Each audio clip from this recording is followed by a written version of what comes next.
नमस्कार, जय श्री कृष्ण, राधे राधे। व्रतविधि कथार आपण समस्त बहुत बहुत स्वागत। आशा करुचे आपण समस्ते भले ही थिबे। आज भिडियो आम पंचुकर विधि जानमु। पंचुकर पालन कर नियम विषय जानमु। आ पंचुक केना कले आपणकर पंचुक व्रत पूरापूरी फल आपके प्राप्ति होगा से विषय जानमु।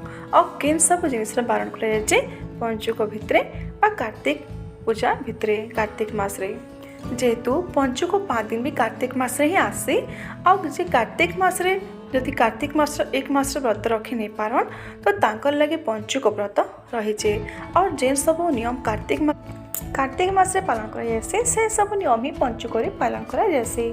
आ कहा जायसे पंचुकर जेन व्रत रखसन से कार्तिक मास माने एक मास जेन पुण्य व्रत फल प्राप्ति हेसी से सब पुण्य से अर्जन करि पारसन पंचुकर 5 दिन व्रत पालन रे।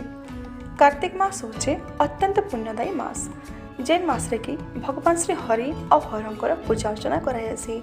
भगवान श्री कृष्ण भगवान श्री नारायण कहसन जे कार्तिक मास तांको बहुत ही प्रिय रहसी तो से लगी मास रे भगवान को पूजा करवाटा भी व्रत रखबार पुण्य अर्जन करबार बहुत विशेष फलदायी माना जायसी। कार्तिक मास के दामोदर मास कहा जायसी। कार्तिक मास रे राई दामोदर पूजा करा जायसी। कहा जायसी कार्तिक मास रे भगवान नारायण जल रे वास करसन से लगी कार्तिक स्नान के बहुत ही महत्व दि जायसी। कार्तिक स्नान जेनटा कि प्रातः काले बा ब्रह्म मुहूर्त रे करा जायसी। कार्तिक मास रे प्रातः स्नान दीपदान ब्रह्मचर्य पालन और हविष्य अन्नर भक्षण ये सबर विशेष महत्व रही व्रतर संकल्प व्रतर उद्यापन। प्रायतः जेन माने भी कार्तिक व्रत करसन से माने आश्विन मासर शुक्ल पक्ष एकादश तिथि व्रतर संकल्प करनेसन और व्रत आरंभ करदेसन और से पूरा हेसी कार्तिक मासर शुक्ल पक्ष एकादशी जेन दिन कि हरि उठनी एकादशी देव उठनी एकादशी हरि उत्थापन एकादशी बोलिकिना कहा जायसी। पंचुक 5 दिन एकादशी द्वादशी त्रयोदशी चतुर्दशी पूर्णिमा ये 5 दिन के पंचुक कहा जायसी। तो ये 5 दिन के अलगा करा जायसी कार्तिक मास रू। कार्तिक मासरा व्रत रखबार बहुत ही असंभव भी जैसी आम गृहस्थ मान लगे तो से लगी शास्त्र आ गोटे नियम अच्छे पंचुकर पूजा कले माने व्रत रखले कहा जाए जे कार्तिक मासरा करथा पुण्यर व्रत संगे समान फल प्राप्ति हेसी। पंचुक 5 दिन की कहा जाए कार्तिक मासरा शेष 5 दिन की किंतु ये वर्ष 4 दिन ही पड़ुचे पंचुक। द्वादशी तिथि लुप्त रोज क्षय जाऊे। कार्तिक मास रे बा पंचुकरे स्नान और दान विशेष महत्व रही। कहा जाए कार्तिक मास रे करथिबा स्नान और दान अक्षय फल प्रदानकारी रही अक्षय पुण्य से प्रदान करसी एटा कि जन्म जन्मांतर का जाए रही। और जे भी कार्तिक मास व्रत रखसन बा पंचुकर व्रत रखसन से जीवन अंतितांकर वैकुंठ रे पास हेसी। तो चलन भी जानमु कार्तिक पंचुकर नियम बा पूजा विधि। पंचुक के भीष्म पंचुक विष्णु पंचुक बा कार्तिक पंचुक बोलिकिना कहा जायसी। भोग पंचुक भी कहा जायसी। सरसज्जा पड़िकिना भीष्म पंचुकर 5 दिन व्रत पालन करथिले और युधिष्ठिर महाराज के पंचुक विषय जणिथिले तो से भगवान नारायण तांको 5 दिन समर्पण कले। से समस्ते कार्तिक मास शेष 5 दिन के पंचुक के भीष्म पंचुक बोली भी कहसन। कहीं अला नमी भी 7 दिन धरिकिना व्रत रखसन कार्तिक मास लास्ट पंचुक 5 दिन और दशमी और नवमी अला नमी आरंभ करदेसन। किंतु जे पंचुक व्रत रखसन से एकादशी दिन व्रत रखसे एकादशी दिन और से दशमी दिन संकल्प करना दशमी दिन व्रत आरंभ करदेसन। चलन आगे जानमु स्नान विधि।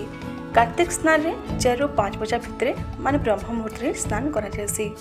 कहा जायसी पोखरी स्नान कले 5 गुणा नदी स्नान कले 10 गुणा और तीर्थ जगह स्नान कले 1,00,000 गुणा फल प्राप्ति हेसी।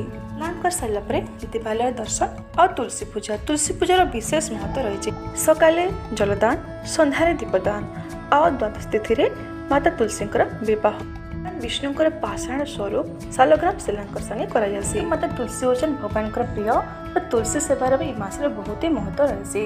तुलसी सेवा आप सकाले संध्यारे दीपदान करेंगे। तुलसीराम आप मुरुजर पंचमुरुजर भगवान चित्र अंकन करके पूजा करेंगे।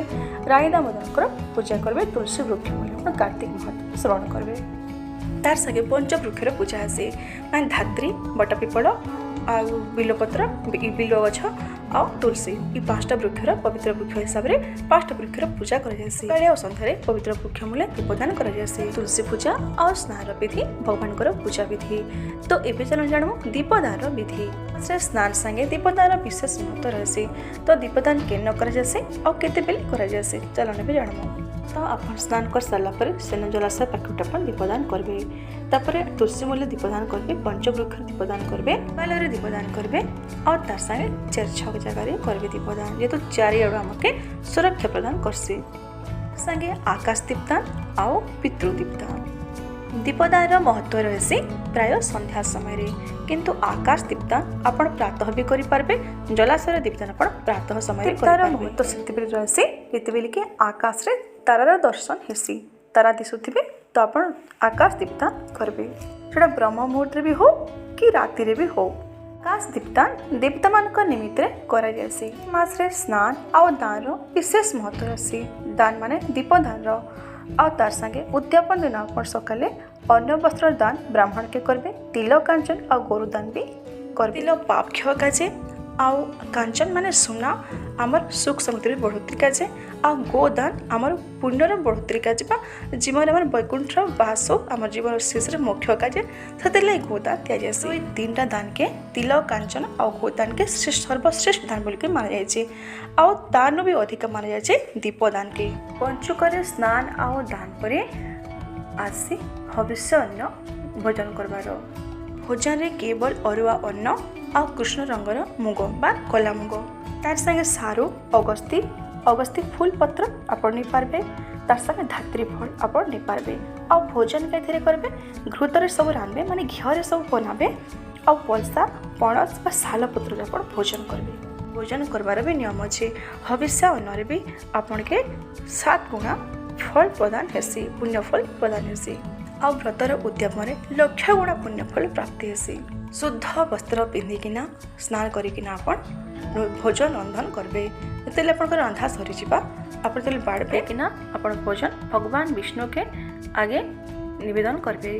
तापर आपण से प्रसाद हिसाब रे आपण ता भोजन करबे। कर्म और वचन सहित ब्रह्मचर्य पालन करबे। पर सर्वमानकर नाम स्मरण करबे। कली झगड़ा अहंकार द्वेष ई सब दूर रहिबे आउ सब बेले सात्विक मन भावना रखबे। मासा व्रत रखे पाउछन तो भी अपन सब जिनिस के छाड़बे। ठीक मास रे केना केना छाड़बे आमिष कुलत मसूर डाली माने कखारु फल बहु बीजी जेंदा के फल सब रहसे लेंबू जांबुल मूला ई सब काकुड़ी ई सब नहीं खेबे। गाय क्षीर छड़ा अन्य कौन क्षीर आप ग्रहण नहीं करेंगे। भोजन कर सारा पर तांबुल बा पान जेटा मुख बास कहीं इलायची बा सोप ये सब आप ग्रहण नहीं करेंगे। कार्तिक मास सब निश्चित रूप बारण करेंगे। कार्तिक मास मासा व्रत रखी नहीं पार्छन तो ये सब जिनिस के बारण करेंगे। आ पंचुक 5 दिन व्रत निश्चित रूप से रखबे। ये जिनिस ध्यान देवे। तार संगे तुलसी सेवा मासर आप करें।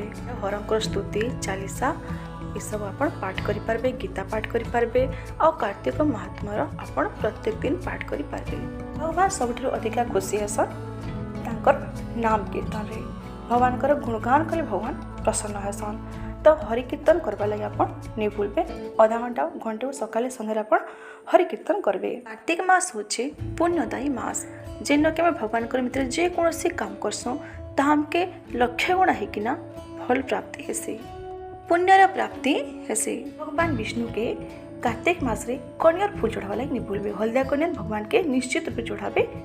भगवान शिव के जबा उत्पड़ा कूल जुई सेवती ये फूल नहीं देवे। बाकी जन फूल आप दे पारबे। तुलसी माला मालती और कनियर फूल चढ़ावा लगे नहीं भूलबे। कार्तिक मास रे चेष्टा करबे कौन से गोटे तीर्थ जगह के जाइकिना सेना गोटे दिन रहिकिना आपण स्नान दान करिकिना भगवान को नाम जप उच्चारण करबे और सेना किसी आप दान दक्षिणा देकिना आसबे। पुण्य के बहुत अधिक प्रभावशाली बनावा और भगवान प्रति भक्ति जागृत करवा। ध्यान रखबे आपण तले ही शयन करबे। ध्यान रखबे ब्रह्मचर्य पूरापूरी भाव में पालन करबे। मास रे बाहर के मान स्नान का जाइबा पोखरी नदी किंबा कौन जाके जाइनि पार्श्व स्नान काजे तो अपन घरे गंगाजल बोहिकिना अपन गाधुआ पानी रे स्नान करि पारबे। माता गंगा के स्मरण करिकिना तो भी आपन के गंगा स्नान संगे समान पुण्य फल प्राप्ति हेबा। ध्यान देबे स्नान कला बेले साबुन और शैम्पूर प्रयोग नहीं करबे। साबुन जगह अपन अँला और हल्दी के बाटिकी माखी पार्बे और मोड़ू ही आप स्नान करेंगे बाल्टी किना कहा जाए से संकल्प करना कले उद्यापन नहीं कले तार पूरापूरी फल प्राप्ति नहीं हुए तो आप संकल्प करके व्रत करेंगे और उद्यापन विधि विधान करेंगे। चतुर्दशी दिन रात्रि जागरण करने लगी नहीं भूलबे। चलो जानमु भगवान विष्णु को अर्पण कर विशेष 5 दिन में विशेष किसी जिनिस। तो प्रथम दिन एकादशी दिन भगवान विष्णुंकर चरण में कमल पुष्प अर्पण करेंगे। द्वितीय दिन मान द्वादशी दिन भगवान जांघरे बेलपत्र अर्पण करेंगे। तृतीय दिन भगवान नाभि त्रयोदशी दिन भगवान नाभि चंदन अर्पण करेंगे। भगवान कांधरे मंदार फूल अर्पण करेंगे।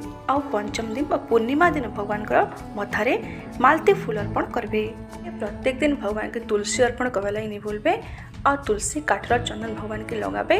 तुलसी काठर आरती व्यापन करबे दीप भगवान के देखि पारबे जेन द्वारा कि भगवान अत्यंत ही प्रसन्न हेसन। तो यहाँ थिला पंचुक रे भगवान पूजा विधि आ पंचुकर किछि नियम। आशा करुच्छे आज वीडियो आपको भल लगी जदि भल लगी तो लाइक करेंगे फ्रेंड्स वाले शेयर करवा नहीं भूलबे। प्रकृति कथा नुआ कि आसते चैनल को सब्सक्राइब करने आज लगी रही। जय श्री कृष्ण राधे राधे।